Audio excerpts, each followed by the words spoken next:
Hi, friends. Welcome to our 6-week meditation immersion, Anarchy of the Wild Heart.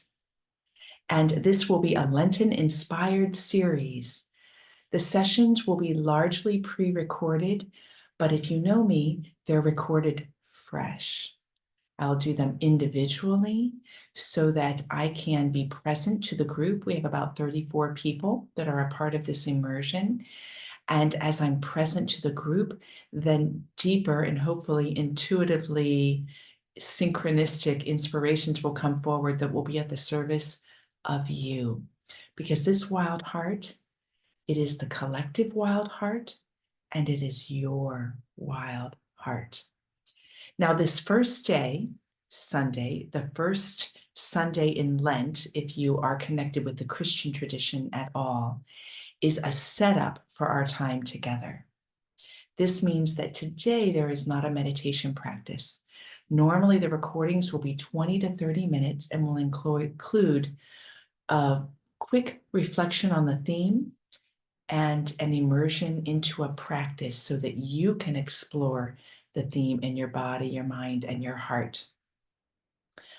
As we begin this immersion together, I would like to invite you to make a commitment of your time.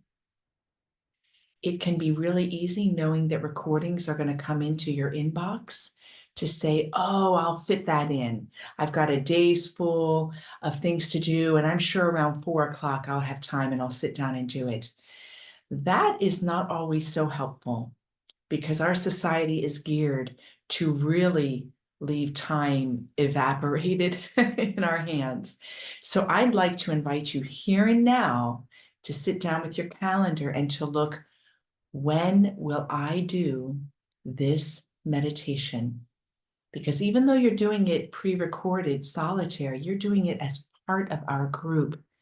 And part of our group, we will create a collective that will ripple out and uplift our world. Give yourself that commitment. There will be 5 live sessions. Take a look in the newsletter portion of this email to you, and you will see when those 5 live sessions will be. Those sessions will be a combination of a reflection, a meditation, and a group share. You have a chance to share your experience, your wisdom, your reflections, your questions. You have a chance to hear the wisdom of others, be inspired by the group as a whole. And if you can, take the time to block out that time. It'll be 1 hour when we do our live sessions so that you can enjoy the people that you're doing this immersion with. All right, so this theme, Anarchy of the Wild Heart. I think it's very important to break open the meaning of the theme and then also to share with you some of the main components that will be part of this meditation experience. There will be more, of course, but there are some key components that are a part that right now you can settle into and recognize, oh, I'm being called on this journey. So isn't the name fun? I mean, Anarchy of the Wild Heart.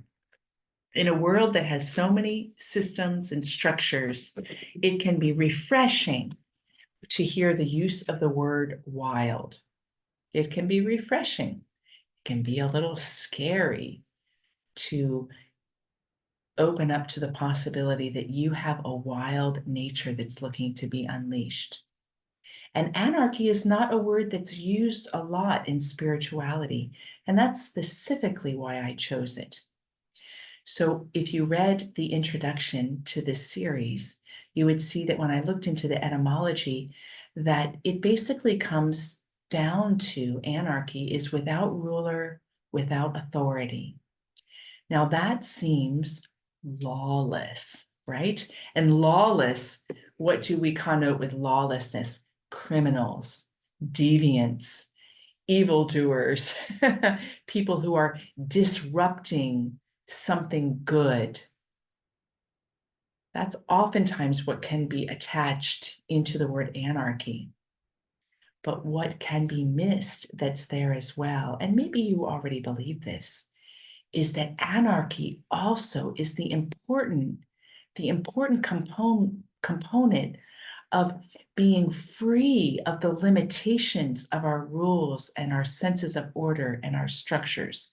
Being free of this, not being dominated. And how often, when people are identifying being on a spiritual journey, they're healing from the ways that they believed untruths through some form of authority. It could be family structures. It could be society structures. It could be experiences as a young child in school. It could be forms of government. I mean, it runs the whole gamut. How often I hear, oh, I'm healing of the hierarchy. Well, there is a place for hierarchy, just like there is a place for round table. And anarchy hits that part of ourselves that is meant to be not pushed down by false forms of authority that have no place when it comes to human consciousness. All right, and then we get to the words wild and heart. So if you look at some of the original etymology of wild, it's interesting. It's fairly neutral, uncultivated, untamed, undomesticated, uncontrolled. We are not meant to control or to be controlled. Then you look at development of the use of the word, and you get down the road by, I don't know, 100 years or 200 years, you get the use of the word wild as sexually dissolute, loose, distracted with excitement or emotion, crazy. Those are not neutral words, are they? They tend to put wild in the category of, not a good thing. Not a good thing to be loose. Oh, she's a loose woman, right? You don't hear that used as much with men, I don't think. Or, wow, they're so emotional. They're distracted from being grounded and stable. In fact, it could go so wild. It could go so off the deep end that wild is like being crazy. They're just crazy in the bad sense of that word. They don't fit into society. They are an outlier. They're unacceptable. They need to be shunned. So wild has gone through the ringer and has been an occasion that many parts of our essential nature have been pushed underground. And we are partly responsible, because in our lives, we believe things that are untrue, and we organize our lives according to these limiting untruths. Wow, right? So this series is not about saying, I'm healing from that over there. I'm healing from that over there. I wish that would change. We're meant to be part of that change, but this series is specifically giving you and me the opportunity to get down and dirty, to become honest and authentic, to take responsibility for the things that we believed to be true that aren't true. It's a safe space for you to be intimate with yourself there. We like to hide from ourselves, displace our power. And yet we have that niggling, that call to empowerment, that call to freedom, that call to be wildly in love.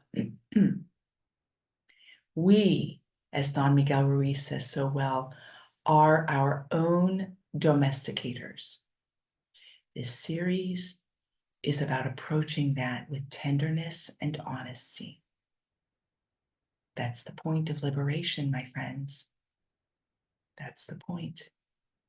Even being honest where we don't want to be honest. Oh, I'm not comfortable coming out of hiding around this. I'm not comfortable about coming into contact with my complicit nature because I wanted to belong, because that's scary. Or I wanted to feel value, or I wanted to fit. That takes vulnerability, but we can even come close in saying, I don't want to go there. I'm inviting you on that journey with me, and I'll be taking that journey as well. Then we come to the heart. For me, the heart represents a lot of things, but two of them represents a certain amount of passion. Oh, they move with heart. And that passion is audacity, authenticity, tenderness, vulnerability, intimacy. And second, freedom. Ah, I love with all my heart, regardless of what happens. What are some qualities that the word heart points to for you? For me, heart points to more than simply the emotions.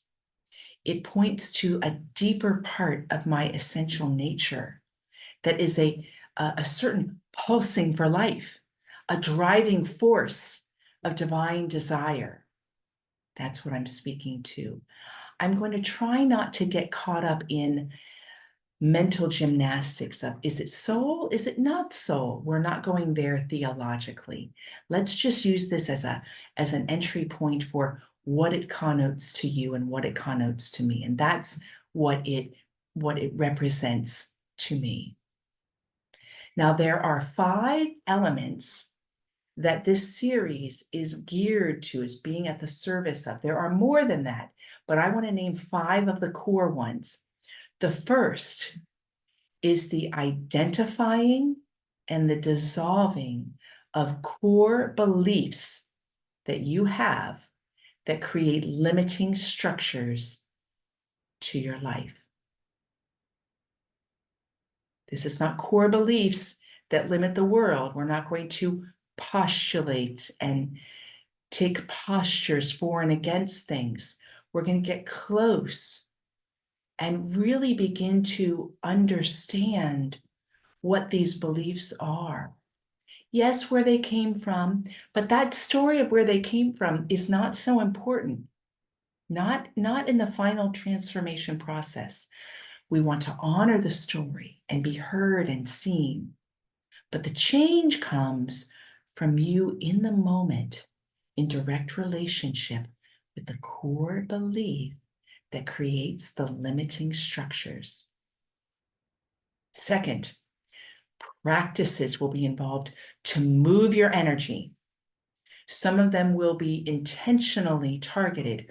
We're going to move the energy in our gut that has existential fear. The practice will target that. But there will also be practices that are tilling the soil of all that you are, so that the deeper themes of why you're taking this journey can come forward. For instance, you may go to the gym to get strong, to be able to lift boxes, to move to a new house. That would be a targeted practice for an end result that you're identifying. You may go to the gym so that you become strong for everything. And you find then that you're able to do things you couldn't do anymore, lift things you couldn't lift anymore. So see, we're going to have practices that are oriented in both ways, directly pertaining to your spiritual journey. The third, surrender of any agency that's your willing and acting part of yourself that does not assist you. The focus of our reflections and our meditations are going to assist and support you in the surrender of any agency within you that does not assist you to living from and as your wild heart. Fourth, We're going to learn and give an opportunity for you to assent to what is. Our minds argue with reality. It may be under the guise of wanting to know something or understand something. But when we come to a deep sense of knowing, that knowing that goes beyond words, the mind is not part of that process. And the mind is usually quiet in those moments. The activity of the mind very often is arguing with what is. Part of this series is to assist you and me to assent, really assent to what is. No codependency anymore. No rationalizations anymore. No dancing around in the wrestling so that you don't have to be courageous or you don't have to take a stand for your truth. Not a stand that is the truth, but a stand for your truth so that you act from that place. You have the freedom to act from that place. No more self-deception. And the list goes on. And then the fifth, we will have themes to unpack the qualities of your essential nature that is your wild heart. It's not your whole essential nature, it's part that we'll be speaking to. So we'll be taking direct themes that are qualities of a wild heart as a way to deliciously open to the banquet of your own wild heart, which will in turn lead you, hopefully, to wanting more of living your wild heart. Not against something, not for something, not in relationship to any person, place, or thing, but just because it's you. Now, isn't that lovely, right? So I hope that that whets your appetite. And this first installment is going to end here because I'm going to give you a homework assignment right now. And what I'd like you to do is, as you click stop to this video, I would like you to take the time right now, 5 minutes, 10 minutes, and answer this question for yourself if you can. And if you can't, be honest about that with yourself. So we're not posturing. What is one core belief you have about yourself that creates limiting constraints on being wild and full of heart? What is one core belief that you have, just you, with you, that creates a limiting, a contracted, you fit in this box, I can do this, but I can't go there because it's not faithful to my belief. Or I'm scared to go there because who knows if the shit will hit the fan. So we're backing away from that. We all have core beliefs that keep us in line, keep us controlled, domesticated, tamed, and cultivated in a way that doesn't serve us. Think about way back in the day when there were classes that were all about etiquette. And I think mainly women would take them, but I know Cotillion that I was a part of had boys and girls in it. And you would learn all these steps of etiquette, right? How to hold your hand, how to say yes or no to a dance, how to initiate asking for a dance. And in many ways, it was really helpful because it provided some self-esteem to being in social situations and dances. And if you were a bit nervous, you kind of knew what to do. But look at how that system can create well, as a woman, it's not okay for me to ask somebody to dance, or it's not okay for me to just say no. That core belief can have its tendrils and threads even into late in our lives. So what is that core? You're not trying to hit the be all end all. You have many core beliefs that are constraining elements. We're just going to name one. See if you can name one today.